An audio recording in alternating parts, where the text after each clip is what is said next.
In the Sumerian kings list, the seventh king in the list is the one who creates the solar calendar. Seventh person in the list. And if you look at Genesis and the Epistle of Jude, which is like a paragraph in the New Testament, he refers to Enoch as the seventh from Adam. Yes. If you go to Enoch in the genealogies of Seth in Genesis, he lives for 365 years. So you have the number of days, right, in the solar calendar year as his age. He's the seventh person in the Sumerian kings list creates the solar calendar. So there are some sort of encoded connections going on with those numbers. And like I said, the seventh one has the solar calendar. All of them have, in the Sumerian kings list, have associated with them sort of the things that they discovered, but the discovery is always it was revealed to them by this spirit. Came and this divine spirit revealed to them this and that and the other. And it's technological things like metallurgy. It's ancient technological things like sorcery and divination. And it's things about the natural world like the solar calendar. But the ancients believed that technological advances came to them from the spiritual realm. Right. That's where it's coming from. But that doesn't happen at all anymore. Well, this is sorry. Yeah. No, this is part of the larger discussion. And this is, but nuclear technology definitely didn't come from the demonic. Well, this is exact. So, within the framework of how the ancients understood it, and this is the ancients going all the way late antiquity, and this is frankly maintained in the Orthodox Church. So the mind, in the Greek word that's usually translated mind is nous. It's transliterated N-O-U-S. And we're used to thinking of our mind as our brain. Yes. And it's sort of this computer in our skull box, yeah, exactly. right, that churns and processes. But that's not how they thought about it. They thought about the mind more as a sensory organ, like your eye. Yes. So you'll see it referred to as the eye of the heart or the eye of the mind. And that the mind sort of perceives the spiritual realm.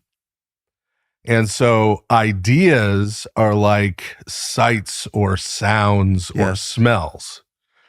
They're not produced by the brain. Right? They're not produced by the mind. They're received by the brain. They're received by the mind. Yes. Right? And so they come from outside. Right. But that's the experience of people who are paying attention now, even. Like, who hasn't had that? Right. And I've never met anyone who had the experience of generating a thought. Right? Like, what are the steps from not a thought to a thought? Right? That's such a deep point. Yeah. So, yeah. And so these things come from outside. And so this is in the genealogy of Cain in Genesis, right? It's Cain's descendants who invent metallurgy and use it to make weapons, right? And who discover divination and who discover music and use it for seduction and right for these other things, right? Because and the idea is that these demonic spirits that are antithetical to humanity bring knowledge to humans before they're ready for it. Right? That a time would come when humanity had reached a level of spiritual maturity when they could receive this knowledge, yes, and put it to proper use. And so it gets revealed early. Right? And that begins with the serpent in the garden. Right? The tree of the knowledge of good and evil is not itself evil. Right? So Adam is created, humanity is created innocent, right? But innocent like a child is innocent. And created for this purpose, created in God's image in order to grow into his likeness. Yes. And so a point of maturity would have come where humanity could have had the knowledge of good and evil and been able to make right good choices, because God has the knowledge of good and evil. Yes. Right? He knows what good and evil are. And this is the way the phrase, the knowledge of good and evil, is used throughout the Old Testament.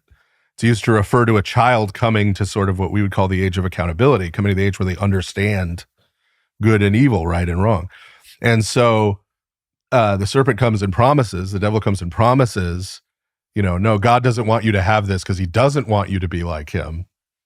Here's the shortcut. Get this knowledge now before you're prepared for it. And it brings about destruction.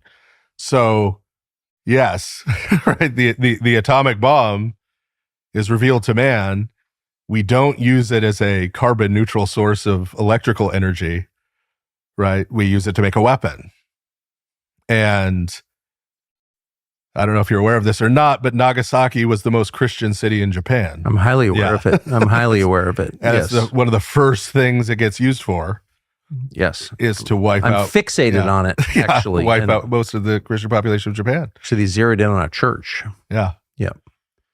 So, and that infuriates people when you say it, but it's true. Yeah. So that's a pattern, right? And so, yeah, that is the understanding. And so they're not, the promise is always, oh, I'm going to give you the secret knowledge. This is going to give you power. This is going to give you control. This is going to give you influence. This is going to give you X, Y, Z, right? But ultimately, it ends up being toward humanity's destruction. Yes.